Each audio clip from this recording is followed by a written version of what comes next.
Bird flu का खतरा जहां पूरे देश में बना हुआ है, वहीं यूपी के बलिया जनपद के सैतवार थाना क्षेत्र के रजौली बिनहा मार्ग पर 7 मरे हुए कौवे मिलने से सनसनी फैल गई। आनन फानन में जिला प्रशासन ने जांच टीम को मौके पर भेजा, जहां टीम ने सभी मृत कौवों का मेडिकल सैंपल लिया। डीएम बलिया ने बताया कि बर्ड फ्लू के खतरे को देखते हुए सैंपल को भोपाल लैब भेजा जाएगा। वहीं बलिया के सुरहाताल में आने वाले विदेशी पक्षियों पर भी विशेष निगरानी रखी जा रही है। साथ ही जनपद के सभी पोल्ट्री फार्मों को सावधानी बरतने के लिए एक आवश्यक गाइडलाइन दे दी गई है। Bureau report. इसी तरीके से अगर देखा जाए तो बलिया में आज 7 पक्षी जो है वो कौवे जो है वो मरे हुए मिले हैं सहतवार में। क्या है सर पूरा? जी, ये सहतवार में रजौली बिनहा मार्ग पर 7 कौवे मरे हुए मिले हैं, इसकी सूचना मिली। इस क्रम में बर्ड फ्लू के दृष्टिगत सतर्कता रखते हुए कि कहीं आशंका हो इस तरह की, तत्काल वहां पशु चिकित्सा विभाग के चिकित्सा अधिकारियों द्वारा जाकर के, वन विभाग के लोगों द्वारा भी संयुक्त रूप से जाकर के उसकी जांच या उसके लिए सैंपल करके और वो भेजा जा रहा है भोपाल जांच के लिए कि कहीं कोई अगर इस तरह की बर्ड फ्लू की आशंका हो या संभावना हो इसमें, तो तत्काल पता चल सके, इसके लिए भेजा गया है सैंपल। और प्रशासन की तरफ से, पशुपालन विभाग की तरफ से इसको लेकर के पूरी सतर्कता है और सभी जो इस तरह के पोल्ट्री फार्म वाले हैं और जहां भी बर्ड फ्लू की संभावना फैलने की हो सकती है, उन सबको सतर्क किया जा रहा है कि इस तरह की कोई सूचना हो तो अवगत कराएं। तो क्या सर जो पोल्ट्री फार्म है या इस तरीके की चीज़ें जहाँ पाई जा रही हैं, जहाँ पक्षी आते हैं, वहाँ पे क्या कुछ छिड़काव किया जा रहा है, बचाव का भी कुछ तरीका अपनाया जा रहा है?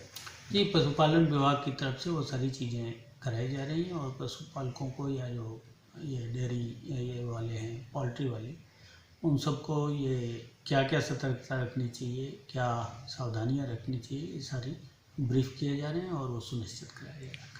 सर बलिया में सुरहा ताल भी है जहाँ विदेशी पक्षी भी आते हैं, बड़ी संख्या में आते हैं, तो इसको देखते हुए सर किस तरीके की तैयारी है जिला प्रशासन की? हाँ, बलिया में जो बाहर के जो पक्षी आते हैं और कुछ ये आशंका जताई जा रही है कि बाहर के पक्षियों के माध्यम से ही बर्ड फ्लू आता है।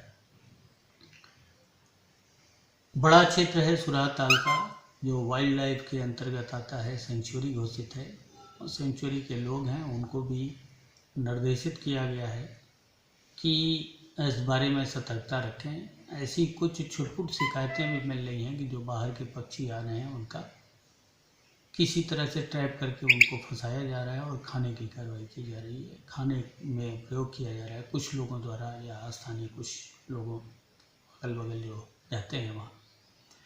तो आप सबके माध्यम से और अदरवाइज भी हम लोग ये प्रचार प्रसार कराएंगे कि इस तरह की गतिविधियां न करें और इससे खुद अपने आप को भी रिस्क में डालेंगे और बाहर के जो मेहमान पक्षी आ रहे हैं उनके साथ एक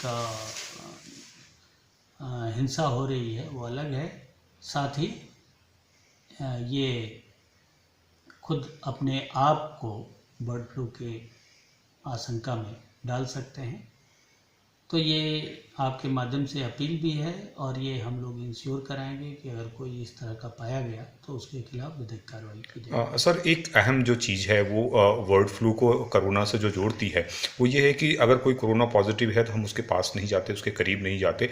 उसी तरीके से कुछ बर्ड फ्लू के साथ भी है। तो अगर कोई पक्षी मरा है, कहीं गाँव में है, देहात में है, लोगों को जानकारी नहीं है अगर इस बात की, अगर वो उसके करीब जाने की कोशिश करते हैं तो क्या ये खतरनाक हो सकता है? बर्ड फ्लू उनके ज़रिए उन तक भी पहुँच सकता है, आम आदमी तक? देखिए, जो अभी तक की सूचना है वो कि इससे प्रभावित पक्षियों के खाने से या खाने में जो प्रभाव होता है उससे इसका प्रभाव होता है। बहुत एस्टेब्लिश चीज़ें नहीं हैं ये। तो छूने या हैंडल करने या पास जाने से इस तरह की बातें नहीं आई हैं, लेकिन एक सतर्कता बरतनी ज़रूरी है और अगर इस तरह के मास स्केल में छुटपुट चीज़ें होती हैं, लेकिन मास स्केल में अगर पक्षियों का इस तरह से डेथ होती है एक साथ, तो वो सूचित करना आवश्यक है। पहले से पशुपालन विभाग को सूचित करना आवश्यक है, इसके बारे में तहकीकात की जा सकती है। ठीक है सर।